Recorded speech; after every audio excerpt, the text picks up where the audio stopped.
Hello and welcome, ladies and gentlemen, to a new edition of the Daily Debate. In tonight's show, we're going to be looking at Egypt's efforts to achieve the Sustainable Development Goals set for 2030. This is in light of the UN Sustainable Development Report for 2022 being released, and Egypt has made the rankings, now ranked 7th among the top 20 Arab countries. Ranked 4th out of the 47 African states, the 7th in the Middle East and North Africa, and the 15th out of 20 countries at the level of emerging markets. We're going to be looking at these rankings and seeing how Egypt has achieved these rankings and the prospects for future lists and future reports of the UN Sustainable Development Reports. Now, before we start focusing on tonight's topic, let's check out some of the stories making the news today. And we'll start off with President Abdel Fattah al-Sisi, who held talks with Prime Minister Mustafa Madbouli, Minister of Supply and Interior Trade Ali Musalhi, Minister of Finance Mohammed Maid, and Minister of Social Solidarity Naveen Gamal. Presidential spokesman Bassem Radi said the meeting tackled efforts by the social guidance to confront repercussions of the current global economic crisis. During the meeting, President al-Sisi directed to expand procedures of social guidance through applying a number of measures, such as increasing the number of families benefiting from Takaful and Karama program by adding another 1 million families to increase the benefits from the program to reach more than 20 million citizens around the state. He also directed to extend extraordinary help to more than 9 million needy families whose incomes are less than £2,500 per month for the coming 6 months, with a cost of £1 billion on a monthly basis. This help will also apply on workers at the state's administrative apparatus whose income is less than £2,700 per month. The head of state also called on enhancing food security for poor families, mothers and children through supplying subsidized food commodities, reaching 2 million boxes of food items per month. The Ministry of Religious Endowments, in collaboration with the Ministry of Social Solidarity, are assigned with distributing sacrificed meats all the year, while the Ministry of Finance will allocate the needed financial sources for this purpose, which will reach £11 billion.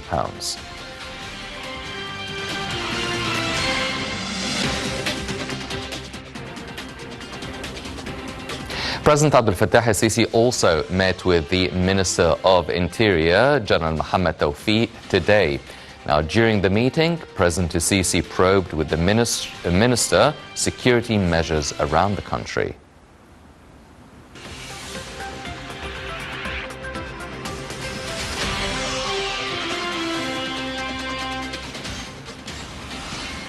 And President al-Sisi delegated the Governor of Cairo, Major General Khaled Abdel-Al, to attend the Ministry of Religious Endowments celebration of the new Hijri year 1444 at the Sayyida Nafisa Mosque on Thursday.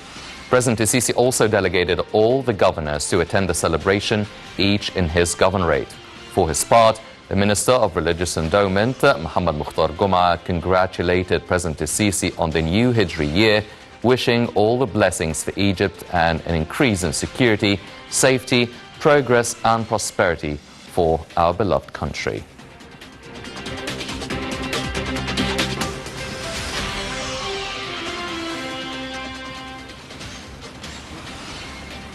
These were some of the stories making the news today, but now turning our attention to tonight's topic. Now let's check out this report regarding Egypt ranking the 87th overall in the UN Sustainable Development Report 2022. Let's check it out and we'll be right back.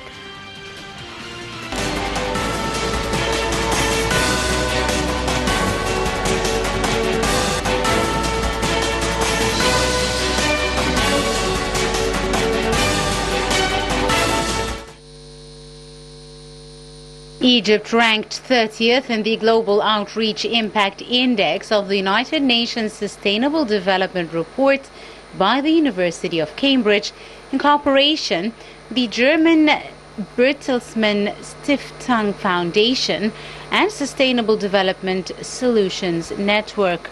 Overall, Egypt ranked 87th on the SDG index with a score of 68.7, 7th out of the 20 Arab countries and 4th out of the 47 African countries, as well as 7th in the Middle East and North African region.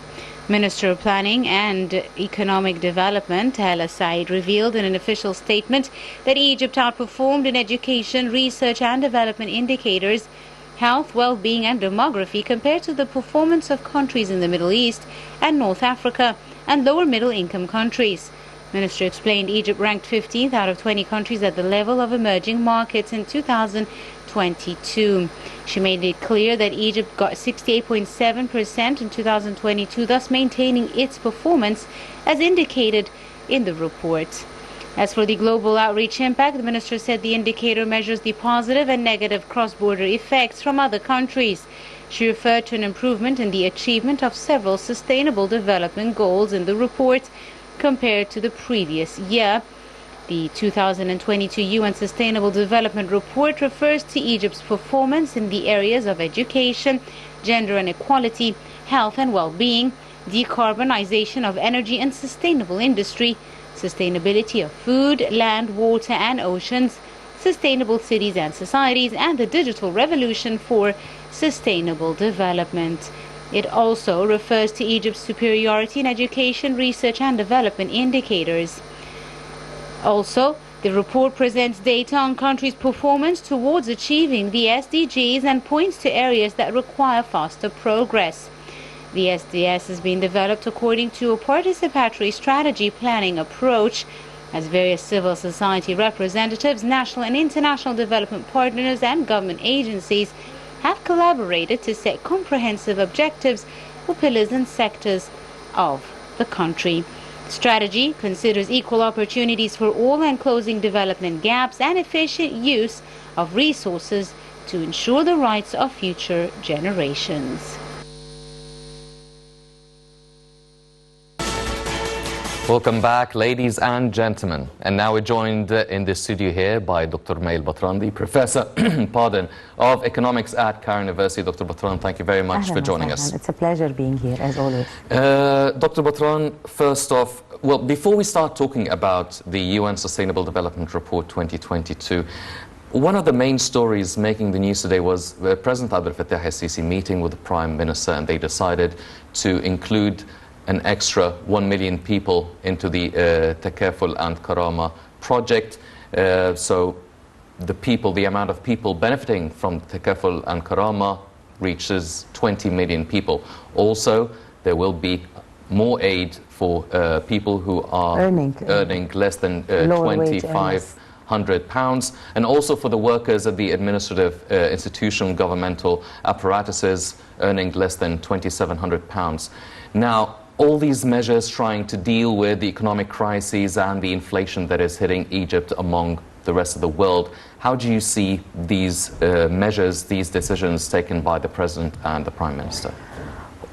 As you mentioned, the international crisis that the world is going through at the moment is reflecting its shadows on everybody, including Africa and our Egypt, of course.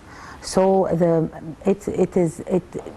meeting happening today was just a further proof that we are integrated within the international economic climate with its positive and negatives in such a case. That's number one. Number two, the government is constantly trying to readjust the situation as much they can, because all decisions that happen today is reflecting on the final budget. All of this is being included, and it's an as we go. They also, so this is very important, they have a hands-on on the situation. It is a crisis, but we're trying to alleviate it. And of course, we always go to the base of the pyramid, the most affected, the most vulnerable stratas of our societies. And then they mentioned something, so this is a constant evolution of the situation, if you will. Yes. And I believe it's extremely, it projects I don't want to use the word positive because we're all strained for cash and for the inflation and the prices and everything. But it's a constant trial to alleviate the situation, to alleviate the crisis, to see that we are not a dissociated executive body from the general populace of people. All of this is proof that things are integrated. We need more. We constantly mention that we need more. The food cartons that are being distributed for Aramel, for widows and orphan children, that's extremely important. Now the government, the executive body, has a very interesting network of for distribution all around Egypt. This is a positive thing that happened today. The fact that we are looking at government employees with lesser wages, low earners in the strata. This is extremely important as well. Looking at Takaful and Karama. Takaful and Karama, the average of cost or amount being distributed per month goes from 400 pounds all the way to 850. It doesn't touch 1,000. So the amount, this is cash. Not only, I'm looking at it, not only given directly to the families, but it is an indirect injection of cash into the local communities all around Egypt. So this is an extra $1.5 billion being injected to the grocer, to the any service that is being given to that level of people, whether be it the grocer, the chicken sellers, the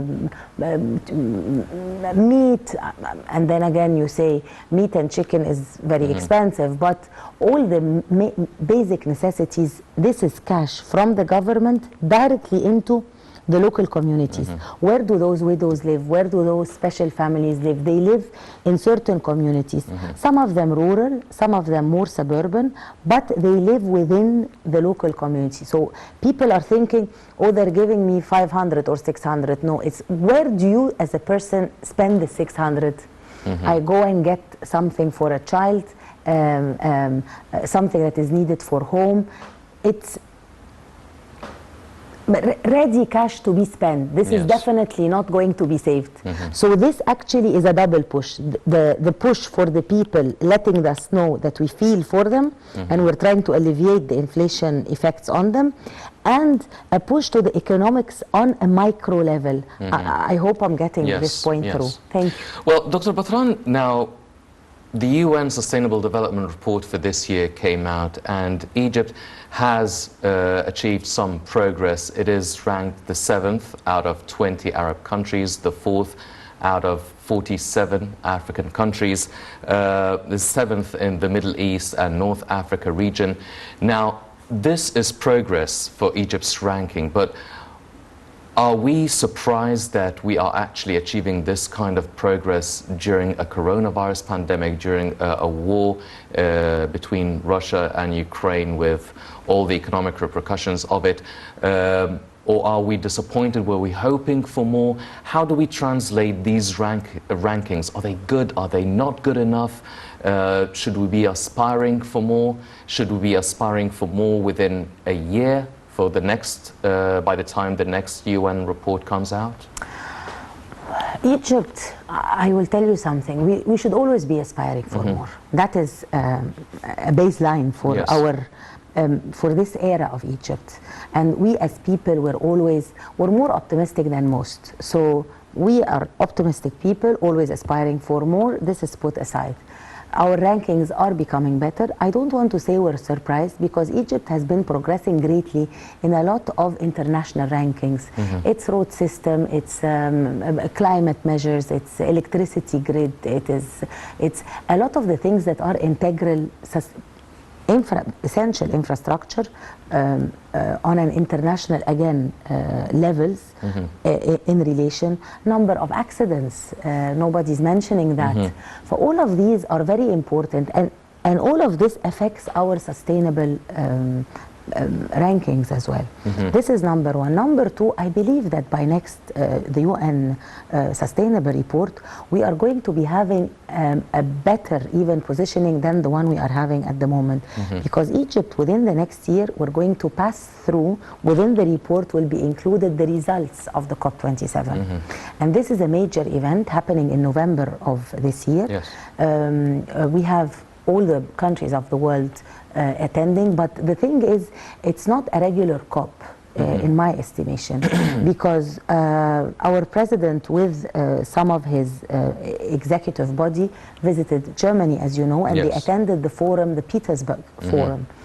And the main component of the forum were, of course, discussing the food crisis, the fuel crisis, but the main component that I want to talk about that reflects on what we're saying here as well is the importance of COP27 and how do we make it work. There were 40 countries present in that meeting, President Sisi with President Schulz. So you're talking about a dual presidential presence. You're talking about 40 countries of the world, the European Union. So all of this is pushing the success of the COP27. So you're not hearing, oh, we're having an important meeting or just another COP. You know, there was the COP21, the COP26. There were previous COPs that were not as, they did not reach our aspiring goals of it in terms of the climate action and adoption of countries and so on. But this COP, I can see an international push towards the success. And this is actually what comes in the news. They discussed measures how to make the COP27 success. They discussed measures how to enhance and increase investment in climate change and climate measures and how to help lesser countries, African countries. So you can actually see the right language as headlines within the news of something as important as the Petersburg Forum, and among other meetings that the president had, that our foreign minister has, who is the president of the COP27, as you know. So you keep listening to all of this when environmental ministers meet, when African ministers meet, prime ministers. So the word success of COP27, we don't want to jinx it, God forbid, but there is a lot of positive action being taken, not only from us, but from our neighbors, from our African neighbors, Arab neighbors, European, international, in such a small world now, I will say international neighbors from all over the world. So everybody's pushing for this to happen. Once it happened, the actions being taken will definitely reflect on the next UN report, sustainable report, and the one after that. So and definitely we are aspiring to the world as well, because we are aiming to reduce climate, not only to reduce climate change, but to reduce to go back to the pre-industrial revolution temperature levels, to not more than 2% and 2 degrees, and then we're aspiring for more. We're aspiring for 1.5 degrees. So this is all an international work together. Well, during that Pittsburgh climate dialogue, Egypt has reiterated that even though there is a strong international will to fight climate change and really decrease the carbon emissions and try and reduce the increase in temperature by 1.5 or 2 degrees, Egypt has reiterated that even though the whole world is suffering from the Russian-Ukraine crisis, it's afraid that, or doesn't want to see a zero-sum sort of results in the COP27, because everybody reiterates and everybody talks about, yes, wanting to fight the climate change, yet when it comes to achieving or implementing concrete steps, investing real money, investing in developmental projects and green projects for the developing countries, for the African continent, Egypt doesn't want to see a zero-sum effort by the international community. How far do you think they could be hesitant, or they would be actually trying to make a point that despite of all the political crises taking over the world, they still want to fight climate change and still want to achieve some sort of progress? Well, I'll tell you what, that's a tough one. It's a tough one, but I don't think that the countries, the world today, has a choice. It's like we are cornered between a hard wall and a stone, if you will, Yes. if I can borrow this saying. The thing is, we are having a Ukraine-Russian crisis that is affecting economics all around the world, that is affecting fuel use, that is affecting food consumption, and that's affecting everything. But then again, we haven't mentioned this. I always like to talk positive and optimistic, but we are having a climate crisis around the world. I don't want to mention names of countries, but the countries that I am including in what I'm trying to say now are European countries. We are having fires around forests around the world.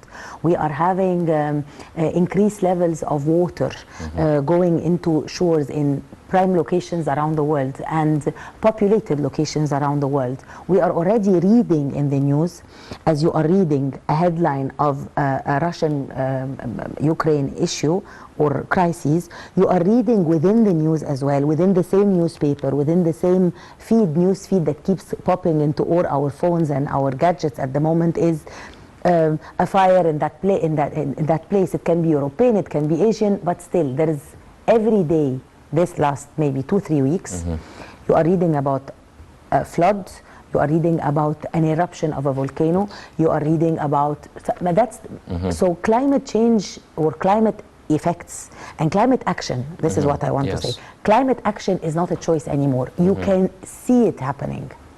So climate action is not a choice, and working together is not a choice, because I cannot, as a country, whether I am now talking about Egypt or any country in the world, talk about taking action by myself. I could be a strong country, I could be a rich country, I could be an economically powerful country, but still, climate belongs to all of us. So we are talking about, you know, there is a bank that has a slogan for it. It says, the bank's local, the world's local bank. Yes. So it's not local, it's the world and local. How can the world, the first time I saw this ad, maybe 10 years ago,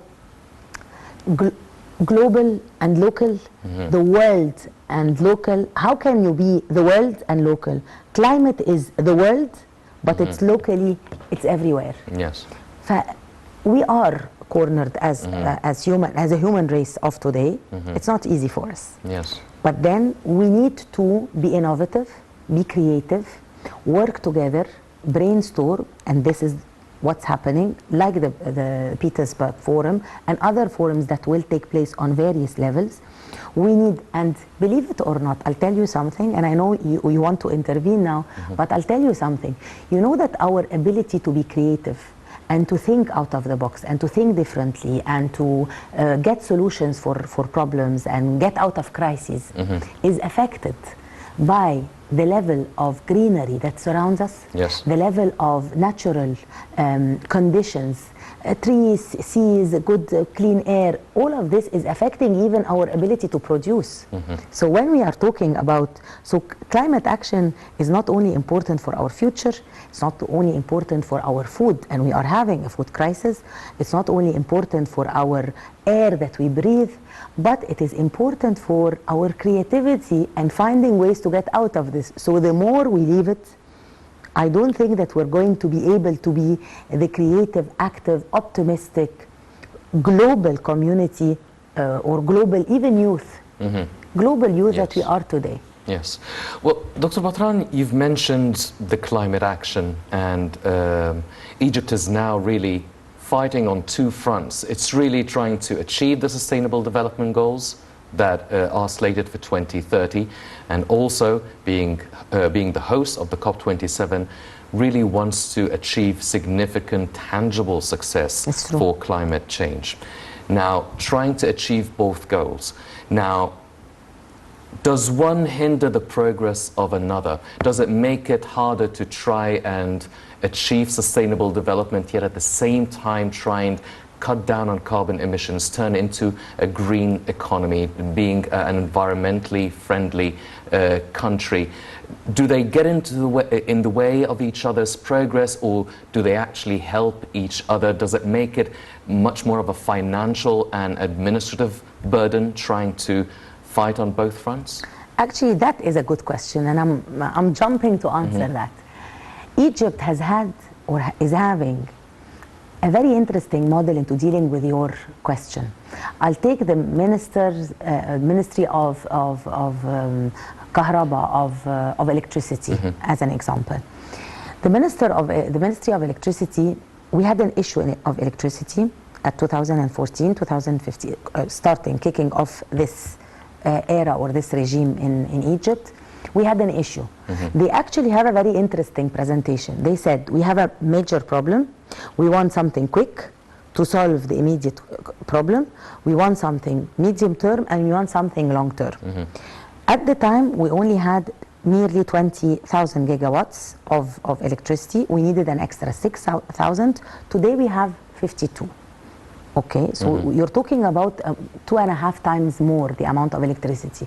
Looking at that amount of electricity, it is actually, there is part is renewables, and we have one of the largest in the world in solar energy, a reasonable sized wind energy production, and you are talking about also a cutting edge hydrogen, green hydrogen projects, and ammonia, green ammonia projects.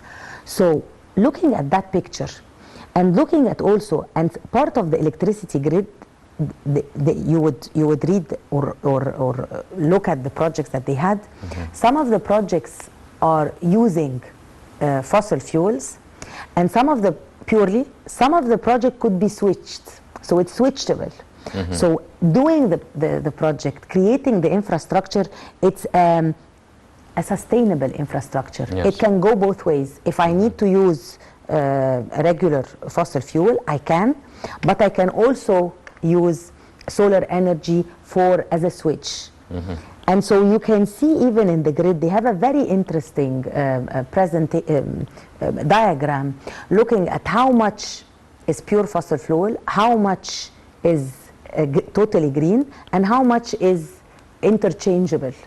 So this is, I believe, I hope, you're the judge of that, and our viewers, of course, is this a good answer to your question? Is Egypt capable? We have a good example in electricity. So it's all because we started early on. COP27 for us, it is an important cross-section in the way, but it's not the start. We had already started. This government, this executive government, has adopted the goals of sustainability into its 2030 plan. So that's important. And something else that I don't want you to overlook and oversee, the fact that Egypt, as part of the African community, have created the Africa 2063. And the sustainability is integrated. And that has been in 2015. So you are talking about actions and commitments and action steps and pledges and action steps to that has been taken the last 5-6 years. So, and you've seen progress within certain levels. So now you're talking about, for example, the building of cities. We can see in Saudi Arabia, they are building a totally green city, a totally carbon-free emission city, and you are looking at us in Egypt, and you're looking at the smart, again, carbon-free cities like our new administrative capital. So it is not, in November we will see what we're going to do. In November is an important crossroads. It's maybe showing off or showing the world, showing our people and the world, our friends and neighbors and our global community in which we live together, that we have progressed, but we have progressed responsibly. Yes. Because we are a responsible nation towards our people and towards our international commitment as what I like it to call global citizens. So we are a global country, globally responsible, and internally, again, sensitive to our needs. So we need electricity. We're doing our immediate action, because we're solving our people's problems, but again, we're looking further down the road. Yes. Well, as Dr. Batran mentioned, Egypt has the responsibility and the commitment to actually as well lead the African countries to achieve their sustainable development goals by 2063. Let's check out this report and we'll be right back.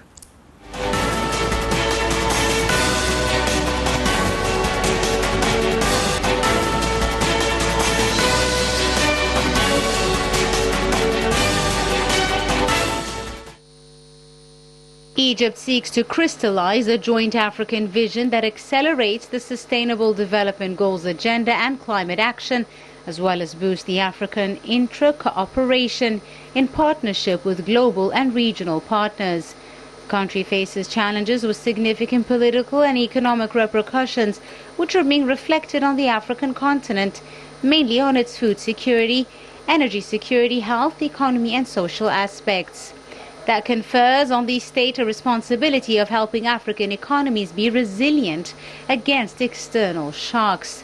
Touching upon the food crisis in Africa amid both the war in Ukraine and the COVID-19 pandemic, President Abdel Fattah el-Sisi has asserted the necessity of adopting a package of urgent and effective procedures in coordination with the international community and global partners to contain the impact of the crisis and maintain the security of the African supply chains. The President urged sustainable measures for supporting food security and the agricultural sector as well, stressing the continent needs to raise its agricultural production, paving the way for self-efficiency amid the ongoing challenges of water scarcity, price hikes and climate change. The President stated that other challenges must be dealt with, especially the stability of peace and security in the continent, protecting countries from terrorism, proliferation, weapon smuggling, human trafficking and illegal immigration. All these challenges need innovative solutions to cope with and effective mechanisms to overcome. He spoke about the UN Climate Change Conference, COP27, which Egypt is set to host in November as the voice of Africa, and a unique opportunity to shed light on climate change threats and related impacts. The head of state called on the international community to fulfill pledges towards African countries, especially developing and low-income states, mainly for adaptation to climate change and doubling finances dedicated to them. In the same month, the Prime Minister announced Egypt is aiming to boost trade exchange with African countries, stressing that regional cooperation between trade blocs is a crucial mechanism to achieve development.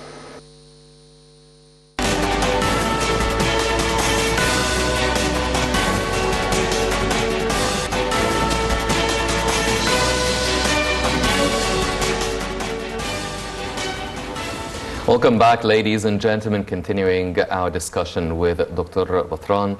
Doctor, now, you spoke of the responsibility and the commitment that Egypt actually has for the rest of the African continent. Now, for the UN Sustainable Development Report, now, we've shown some progress. We've been applauded for the kind of progress Egypt has achieved. What will the UN do to help countries such as Egypt or other Arab and African countries that are working on their development and progress? Is there something that the UN as an international institution can do other than just issuing reports? Can it force other movements, other developed countries to really have significant impact on sustainable development and climate action as well? If I can talk about, I don't want to over talk about the COP27, but leading to the COP27 are so many discussions on country levels, on ministerial levels, on even expert levels and professional levels. So you are talking, because it's really a COP, it's really a meeting for everybody. It's a meeting for civil societies, it's a meeting for businesses, it's a meeting for governments, so it's a meeting and politicians and heads of states, of course. Leading up to that, all of the one-to-one, not one-to-one, but stratum level is taking place. So civil societies are meeting locally in Egypt and on a global level. under the umbrella and auspices of the United Nations. Businesses, again, the same thing. We have a global network of responsible network for business, which is, it started by being called the Global Compact Network. It started by Kofi Annan, maybe 2003, and this is actually one of the bases for the sustainability goals today.